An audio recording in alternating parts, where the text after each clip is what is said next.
Ouais, bonsoir. Nous nous retrouvons à nouveau pour parler de MPI, mais cette fois-ci c'est pour euh, le produit matriciel en réseau. Là présentement nous avons commencé, si vous avez bien remarqué, nous avons importé ici la librairie include omp.h. Cette librairie, lorsque l'on l'importe là, c'est pour surtout le parallélisme. Là, ça introduit déjà la notion de parallélisme. Et nous avons aussi mis systemtime.h. Là, c'est pour récupérer le temps d'exécution. Dans notre compte, nous avons la fonction double getTime qui va nous permettre de récupérer le temps d'exécution de notre algorithme, de notre programme.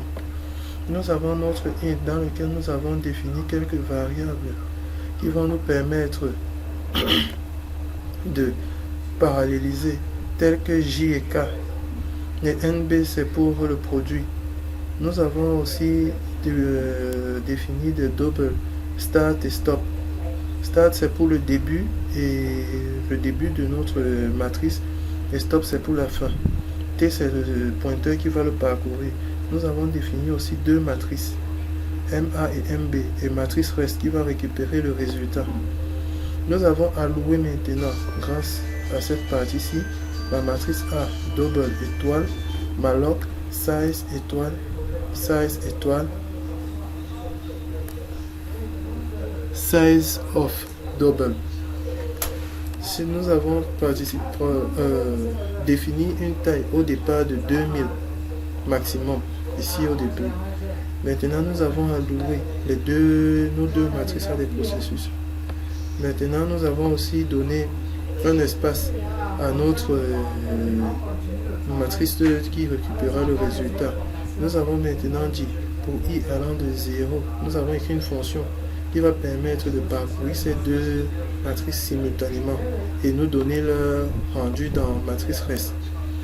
Là, présentement, vous voyez bien double rank max, c'est pour parcourir totalement notre tableau et avoir les valeurs minimales et maximales, donc le parcours normal.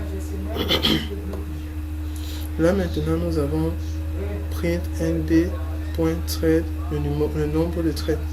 Là, c'est le nombre de threads. Nous avons défini cette fonction plus haut. Bon, cette variable plus haut pour le nombre de threads. Si nb égale à 1, inférieur ou égal à 12. Là, c'était sur 12 threads que nous devions travailler maximum. nb++. Start. Et là, on commence la parallélisation à ce niveau. For i allant de 0 à i, size, jusqu'à la fin du tableau. For j allant jusqu'à la fin du tableau. Matrice reste va recevoir maintenant les résultats des deux positions là.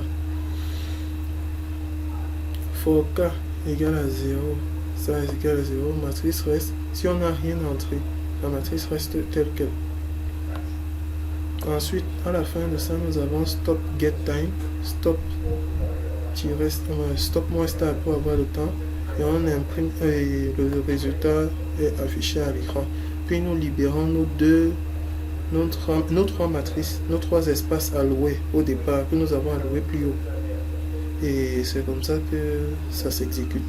Pour des raisons de manque de OpenMPI, le test, je ne peux pas vous le faire ici. Mais ce code marche parfaitement. Merci pour votre attention.